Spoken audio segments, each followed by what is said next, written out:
Primeiro diz-me só uma coisa. O nome de guerra é Jorge Duarte ou Jorge Duarte Estevão? Como é que tu gostas? Jorge Duarte Estevão. Pronto, 3 nomes. Jorge Duarte Estevão, jornalista, Fotógrafo. Mas essa parte do jornalista podes-nos contar? Ainda exerces? Tenho carteira profissional atualizada, portanto continuo a ser jornalista. Acho que uma vez jornalista, continua a ser jornalista para sempre. Mesmo sem carteira, acho que continua dentro de ti essa veia. Mas sempre mantive a colaboração mais ou menos regular com alguns órgãos de comunicação social. Primeiro permanentemente na rádio durante muitos anos e depois também na comunicação social nacional, em alguns jornais nacionais em Portugal e numa rádio também em Londres, onde vivi nos últimos anos. E portanto esta ligação de jornalismo sempre se manteve. Eu não estou surpreendido, Pedro, Benjamin, porque, e vou fazer esta revelação, o Francisco vai ficar zangado comigo, mas o Francisco Frederico, que é nosso colega na TV, é lentejano, e o nosso convidado também é lentejano, e eles conheceram-se, já se conheciam, e foi através do Francisco que nós recebemos este convidado e que foi feita a ponte, e o Francisco já me tinha dito, não, ele também é da rádio, também é um homem da rádio, tem lá o bichinho dentro dele, não é verdade, Jorge? É. Portanto, e esse bichinho também não sai. Esse também não, esse só cresce, penso eu. Exatamente. Mas a par do bichinho da rádio há também o da imagem. Esse é um dos motivos também da viagem. E enquanto estavas a exercer jornalismo também fazias fotografia? Ou esse era só o hobby que estava ali em segundo plano, de certa forma? Esse foi só o hobby. Quando comecei a fazer rádio e jornalismo, a fotografia não existia. A fotografia foi algo mais recente, talvez nos últimos 10, 12 anos, quando fui para Londres viver. E aí comecei também pelo facto de fazer jornalismo numa língua que não é a língua nativa, é muito mais complicado, e portanto a fotografia foi um pouco um meio que eu procurei para ter mais oportunidades quando cheguei a Londres e também comecei a tirar cursos, comecei a aprender por mim próprio e ao mesmo tempo, como o meu pai tinha uma daquelas máquinas analógicas, que foi a primeira que eu usei com o rolo digital Kodak, aquela marca que se usava antigamente, e portanto foi a partir daí que eu desenvolvi a fotografia, sobretudo de viagens, que é aquela parte que mais me interessa, embora faça outras coisas no campo da fotografia. Então chegas a Londres e apostas mais na fotografia, não é? Londres, que é uma das cidades que, para a fotografia de rua, por exemplo, é muito rica, não é? Street photography em Londres é fantástica, mas penso que Macau não fica nada atrás. Pelo que tenho observado aqui nos dias que cá estou, acho que Macau é fantástico para street photography, e Londres, embora sejam obviamente duas culturas completamente distintas, consegues ir buscar sempre aquelas cenas mais autênticas de rua. Londres já perdeu mais isso, embora se formos para alguns bairros, por exemplo, há um bairro que quando eu cheguei a Londres era muito mais típico, Camden Town, que era um bairro absolutamente fantástico, encontravas lá os hippies, encontravas todo o tipo de gente lá. Agora é muito mais turístico e encontras muito menos pessoas autênticas, encontras bancas completamente comercializadas e portanto já não é exatamente a mesma coisa. Pois é. E aliás, esse tema do turismo é algo que nós podemos falar. Como tu sabes, aqui em Macau nós somos os campeões, pelo menos por um cubinho de terra tão pequenino, receber tantas pessoas é incrível, não é? Mas o turismo acaba por ter um impacto em muitas regiões. Eu sou açoriano e estou a ver o impacto que o desenvolvimento do turismo nos Açores está a ter nos meios naturais e numa série de outras coisas. E tu, com esta viagem, passaste por mais de 20 países, não é verdade? Penso que foram 16, 17. Oh, pronto. Mesmo assim, não são 20, mas são quase 20, perto, e estiveste em sítios turísticos. Eu estive a ler partes do teu blog e reparei que tu também notaste que houve algumas zonas que visitaste que estavam, de certa forma, descaracterizadas, destruídas por causa do excesso do turismo, não é verdade? Sim, e é algo que me preocupa, mas ao mesmo tempo, como eu referi numa das crónicas que escrevi, também faço a meia culpa, porque ao ter um blog, ao divulgar locais para visitar, ou divulgar provavelmente alguns dos mesmos locais que toda a gente vai, também cabe em mim alguma responsabilidade daquilo que acontece com o excesso de turismo. E aqui uma nota de rodapé fazes de uma forma bastante apelativa, porque, como sabemos, na internet as listas funcionam muito bem e tu fazes muito bem isso. 7 razões para visitar Macau, ou 7 sítios espetaculares, não é? Organizas isso em listas, que é mais fácil depois de explicar. Que é importante que neste momento o grau de atenção das pessoas, sobretudo na internet, é tão baixo que se tentarmos mostrar tudo o que existe para ver no local, é impossível possível. Portanto, tal como na comunicação social é importante filtrar a informação, aqui também no turismo penso que é importante filtrar alguns locais. Eu, quando criei o blog, tentei também fugir um pouco aos locais turísticos e tentar ir para outros locais que não fossem tão turísticos.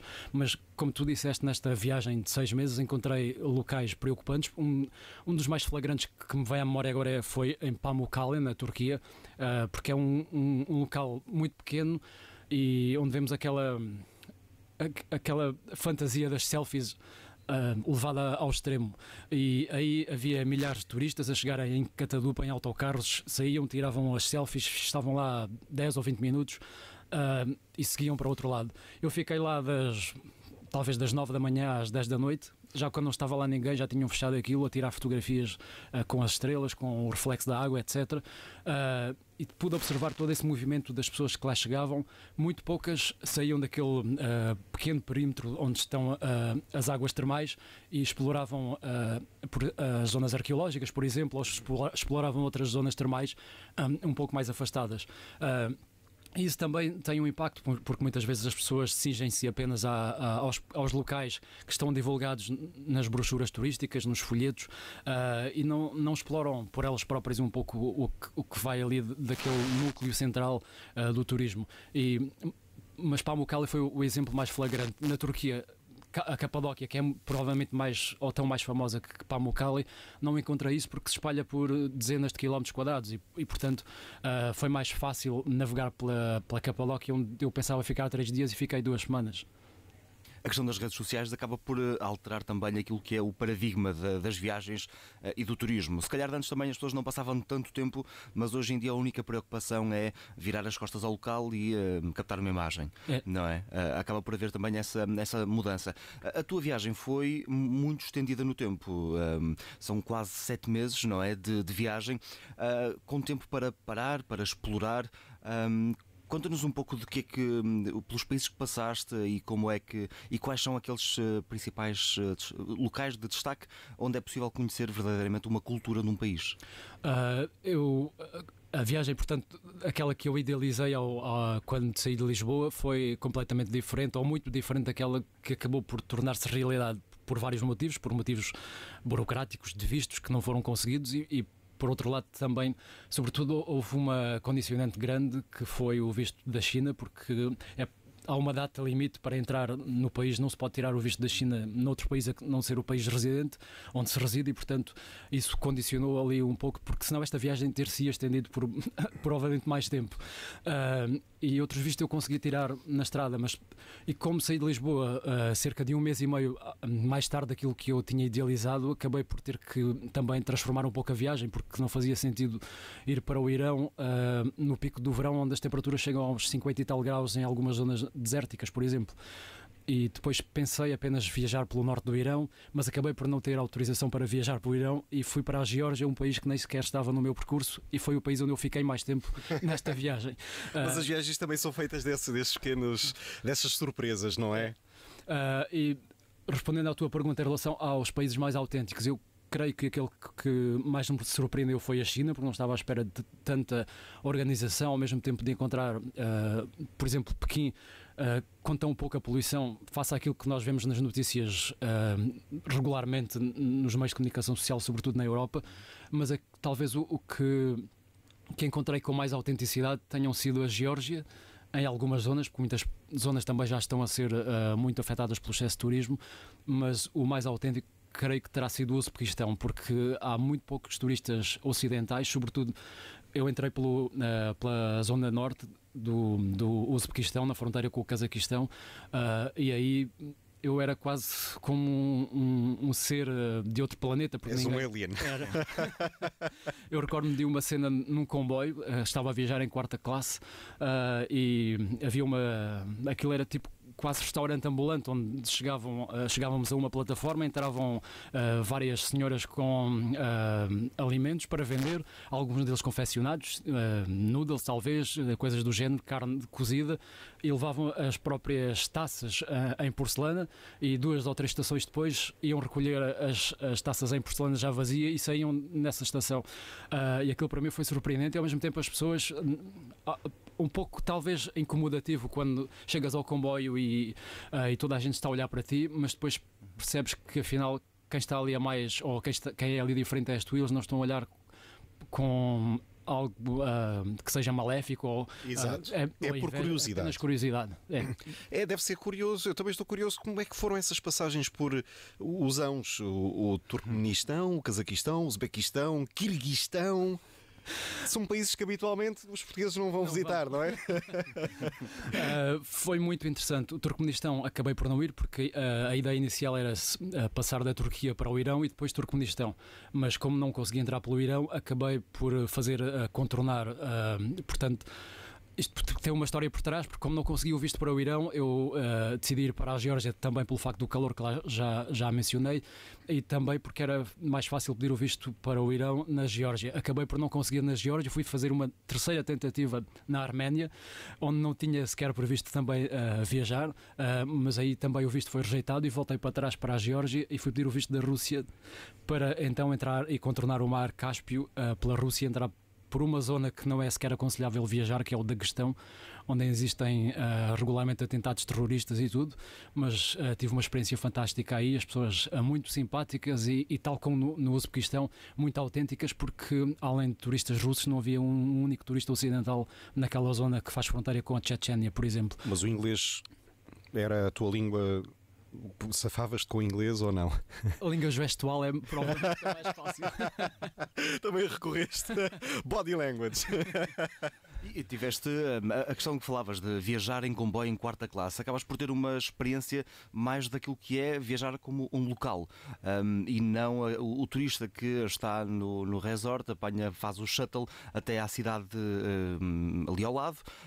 Como é que é essa experiência como um local? Não sei se também chegaste a pedir boleias, onde há uns países ou outros em que é proibido dar boleia, não é? Sim. Não é proibido pedir, mas é proibido dar boleia, não é? Eu não pedi boleia a ninguém nesta viagem, até porque tenho tenho um pouco de talvez um preconceito em relação não a quem pede boleia deliberadamente, mas há um conceito que é os bagpackers, em contraponto com os backpackers, e portanto vejo um pouco quem anda a pedir boleia a viajar e às vezes a abusar da boa vontade de muita gente local, e eu não gosto muito de fazer isso, a não ser que veja que a pessoa está a fazer aquilo porque quer mesmo fazer aquilo. E eu tive algumas experiências dessas, por exemplo, no autocarro no Uzbequistão. No autocarro tinha acabado de chegar à cidade de comboio e as estações ficam sempre muito longe do centro da cidade e portanto é preciso apanhar outro transporte para o centro da cidade, e uma jovem, não sei, talvez de 15, 16 anos, ia com os pais a viajar nesse autocarro, e começou a meter conversa em inglês porque queria praticar o inglês, e no final dessa conversa, que deverá talvez ter demorado 10, 15 minutos, que foi o tempo da viagem de autocarro, depois acabou por os pais dela oferecer-me o bilhete, e a Ana, que viajava comigo, oferecer-nos os bilhetes de autocarro, pagaram os bilhetes de autocarro apenas como agradecimento por nós ali termos praticado 10 minutos de inglês com a filha, e portanto é isso que nos marca também nestas viagens. Mas também tive outras experiências, por exemplo na Turquia, que estava na rua a fotografar, e um jovem que tinha vivido na Alemanha veio ter comigo, e depois decidiu: olha, não tens nada para fazer, eu também não, vamos dar uma volta, eu vou-te mostrar a cidade, que eu sou daqui, e pagou-me o jantar e tudo, e não quis nada em troca, mas são aquelas situações em que nos oferecem porque fazem de livre vontade, e não sou eu. São aqueles bons anfitriões, não é? No país. E é tão bom às vezes fazer assim um gesto para um estranho sem esperar nada em troca, não é? São atitudes que valorizam o ser humano. Diz-me, ainda bem que falaste, porque eu li o artigo do Público que dizia que tu partias com a companheira e sempre com a máquina fotográfica. Eu não percebi se a máquina fotográfica era a companheira ou se existia uma companheira. Agora percebi que existe. São as duas acompanharam-me nesta viagem. Às vezes está aqui em Macau? Está em Macau, está. Ok. Então, bem-vinda a Ana também. Eu creio que ela agradece também. Às vezes há até a rivalidade entre as duas.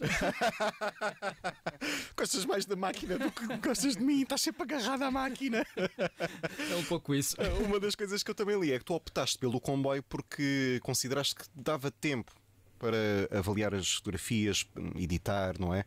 Essa também foi uma das opções, o tempo. Sim, porque ao planear esta viagem houve duas opções em cima da mesa. Uma delas era a viagem de transportes públicos, de comboio, e a outra era talvez investir numa caravana e fazer apenas até à fronteira com a China, por exemplo, fazer um tipo de viagem diferente, porque depois na China não é possível conduzir com o próprio carro. E então seriam essas as duas opções, mas o que ganhava em liberdade para poder movimentar-me em alguns países perderia em autenticidade, em contacto com os povos locais, porque queria estar seria uma viagem muito mais, para mim próprio, não é? Mais individual, sim. E enquanto nos transportes públicos eu tive imensas experiências e contactei com muito mais gente. Muito obrigado a isso. É verdade. Colocaste nessa posição. Sim, propositadamente, claro. Mas porque isso ao mesmo tempo me traria muito mais histórias para escrever, porque numa caravana sozinho eu posso descrever, mas ao mesmo tempo escrever as aventuras ou as conversas que tenho com outras pessoas seria muito mais complicado. Falavas também na questão das imagens. Viajar de comboio permitiu-te passear pelas carruagens e fazer algumas fotografias. E como é que são as imagens que foste fazendo ao longo desta viagem? Eu tentei, porque tenho aqui 2 ou 3 ângulos que consigo abordar. Por exemplo, se eu tenho um blog, tenho que ir buscar imagens que alimentem o blog para acompanhar os artigos, portanto tenho que estar a pensar nessa parte também. E depois tenho a parte da fotografia em que eu procuro, por exemplo, street photography, que gosto imenso, e de paisagens, sobretudo de montanhas, de rios, de contrastes. E eu tentei ir buscar um pouco de tudo, porque é isso que também depois dá uma imagem geral daquilo que foi a viagem. Não só, embora a viagem tenha sido 95% feita de comboio, houve partes feitas a pé para atravessar fronteiras, partes feitas de autocarro, porque às vezes não há ligações, por exemplo, da Turquia para a Geórgia não há ligação de comboio, e portanto tentei captar tudo aquilo que conseguia, não só a partir do comboio, dentro do comboio, mas também muito fora do comboio, e muito ir a bairros específicos das cidades. Por exemplo, em Tbilisi, a capital da Geórgia, eu estive lá se calhar 2 semanas, e em 3 dias, 4 dias, aquela cidade, para ver os sítios turísticos, está à vista. E eu a partir daí comecei a sair para fora, comecei a ir ver os bairros comunistas, com aquela arquitetura de betão, por exemplo, e a ver onde as pessoas realmente viviam fora daquele núcleo turístico. E é isso que também na fotografia eu consigo retratar, porque é importante também mostrar a parte real das cidades, não só um monumento muito bonito, esta catedral ou aquele parque natural ou nacional, e portanto, se não estiverem lá as pessoas com a vida real, penso que também a viagem não mostra exatamente aquilo que ela é. É quase como olhar para Macau e olhar apenas para as ruínas de São Paulo. Pois. Macau é muito mais do que isso, não é? Claro. Ou só para o 2 ou 3 ex-libris de Macau. Nós, antes de tu chegar, Jorge, estávamos aqui, eu e o Pedro, a conversar e muito curiosos de percebermos como é que tu chegaste a Macau. Se vieste de comboio até Zhuhai e vieste a pé, ou se foste até Hong Kong e apanhaste o autocarro da ponte Hong Kong, Zhuhai, Macau. Qual foi o processo para chegar aqui até nós? Inicialmente a ideia era passar de Shenzhen para Hong Kong e depois atravessar a ponte, mas devido à situação que nos dá muito favorável em Hong Kong, acabei por, e como também já tinha menos dias, acabei também por atravessar a pé a partir de Zhuhai e vir para... Portanto, vieste de comboio de Pequim para... Eu na China estive em vários sítios. Entrei através da fronteira do Quirguistão, em Xinjiang, depois fui para Pequim. Xinjiang? Sim. Como é que um jornalista consegue um visto para Xinjiang? Estamos a falar dos uigures, estamos a falar de uma região, como tu sabes, não é? Mas eu, como estou em turismo, não estava em missão oficial de jornalista, portanto não fui lá para observar aquilo que estará ou não a passar. Não tenho dados para, a não ser aquilo que nós conhecemos através das organizações internacionais, não tenho essa informação, portanto não sei o que lá se passa. Ouço e vejo, tal como vi e ouvi, e até não presenciei, mas estive em Mianmar na altura da crise dos refugiados, e portanto eu observo, mas não intervenho, e portanto estar em Xinjiang... Estavas enquanto turista, não enquanto estavas a trabalhar. E não é, penso que mesmo que se fores lá visitar como turista, creio que não vês aquilo que eventualmente se estará lá a passar, porque não tens acesso sequer à informação ou sequer ao que se passa. Eu estive lá, estive na cidade, uma cidade interessante, não tem muito para ver, mas tem um bazar onde há obviamente a comunidade uigura também a viver lá, mas não vi mais do que isso. Foi uma experiência interessante, sobretudo pelo grau elevadíssimo de segurança, porque para entrar num hotel numa paragem de autocarro, na rua, num supermercado, em todo o lado, é preciso passar pelos detectores de metais, os passaportes são revistos em todo o lado, 2, 3 vezes por dia, portanto é absolutamente um estado vigiado ali naquela zona de Xinjiang. Temos também algo semelhante, não tão intensivo, digamos, por exemplo, em Cantão, quando se viaja de metro, também as mochilas passam sempre pelos detectores de metais. Não há esse controle de passaportes, mas a questão da segurança das mochilas também passam sempre por lá. Tu entraste por Xinjiang e qual foi então o percurso que foste fazendo pela China e quais são os lugares de destaque? Foste ver os guerreiros de terracota? Sim, foi a segunda paragem, foi em Xi'an. E depois fui para Pequim, estive lá há alguns dias em Pequim e a partir daí depois... Desculpa interromper-te, mas tu disseste que em Pequim não encontraste a poluição que estarias à espera de encontrar. Sim. Não é? Não, encontrei uma cidade até bastante silenciosa, não vi grandes níveis. Eu estava num edifício alto onde estava a ficar e portanto tinha bastante visibilidade no horizonte e não vi grandes nuvens de poluição como já vi, por exemplo, aqui em Macau. Pois sentes mais poluição aqui, não sentes? Sim, muito mais poluição aqui, muito mais ruído dos transportes, por exemplo. Não sei se... Lá é tudo muito eletrificado, não é? Exatamente, vi muitos carros novos, muitos carros elétricos, isso também obviamente tem um impacto no grau de poluição e também creio pelo facto de algumas ou muitas fábricas terem sido afastadas do centro da cidade. É interessante dizeres que não encontraste nem poluição atmosférica nem sonora em Pequim. É uma cidade que, porque eu estive em Pequim há meia dúzia de anos e há cerca de 10, 15 anos e não era essa a realidade, portanto houve uma mudança pelos vistos considerável. Sim, aquilo que me dizem é que houve uma evolução muito rápida, sobretudo nos últimos 7, 8 anos, que houve uma transformação completa, porque, por exemplo, fazendo o contraste com Macau, que é onde estamos agora, temos motas a gasolina, temos carros a gasolina, temos autocarros com uma certa idade e bastante poluentes. Em Pequim eu vi autocarros elétricos, vi motas elétricas, vi carros elétricos e carros muito mais novos. E também, obviamente, o facto das avenidas serem mais largas, provavelmente também não consegues sentir tanto o impacto da poluição como aqui em Macau, onde as ruas são mais estreitas e obviamente os gases se afunilam com a altura dos prédios. Pois. Acaba por ser tudo muito mais concentrado, não é? Pequim, depois de Pequim, então, vieste para Sul. Vieste diretamente para Macau ou houve ainda mais paragens? Não, houve mais paragens. Parei na zona de Chengdu. Os pandas, não é? Fui ver os pandas, aquela paragem típica, e depois fui para a zona que talvez das zonas que eu tenha gostado mais, que é em Yunnan, mais para o lado do Tibete, em Dali e Lijiang, que é uma, não sei se é a cidade, se é a vila, muito interessante e ainda pouco. Algo turística, mas Dali é muito turístico. Lijiang tem turismo, mas é interessante porque também durante o dia há turistas, mas depois ao fim do dia eles vão embora e acabas por ficar com a cidade um pouco para ti. Portanto, isso é muito mais interessante. E depois daí fui para a zona de Guilin. E essa foi, portanto, a última paragem. E é muito bonito, não é? Muito bonito. Estiveste em Yangshuo, em Guilin. Sim. Com a nota de 20 renminbis, não é? Exato, aquelas montanhas redondinhas. Já só temos 6 minutos para conversar. Eu queria apelar ao teu sentido de síntese.